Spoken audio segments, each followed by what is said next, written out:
क्रिस्का recording studio Ekangar सराय।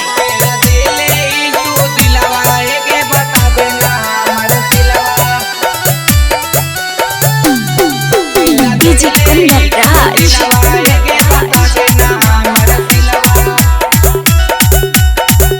Presented by क्रिस्का films. एके तोरे नाम पर खिलल हकौ छौड़ी पूरा जिलवा।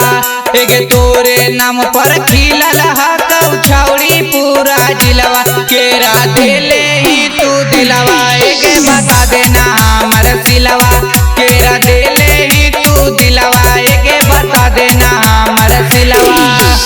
अपन जवानी कहाँ तू फुटावही गे मिलवा। आगे अपन जवानी कहाँ तू फुटावही गे मिलवा। केरा देले ही तू दिलवा एके बता देना हमर सिलवा। केरा देले ही तू दिलवा एके बता देना हमर सिलवा। डीजे कंगन राज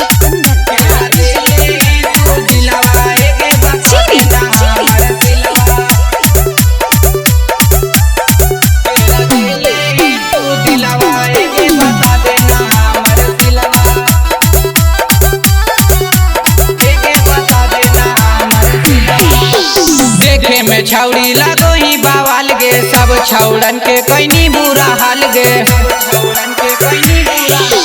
देखे में छौड़ी लगो ही बावाल गे। सब छौड़न के कईनी बुरा हाल गे।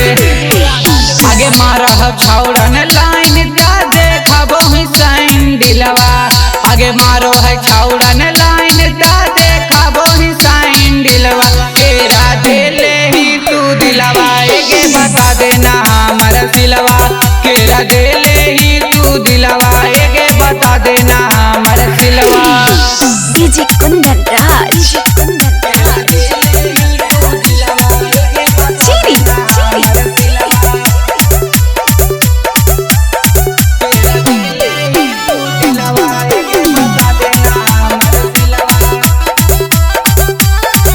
क्रिस्का रिकॉर्डिंग स्टूडियो एकंगर सराय।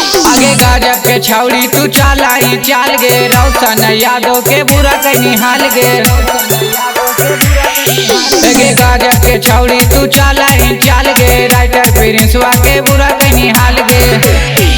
आगे कहे नहीं बुझाही तू हमनी के फिलवा।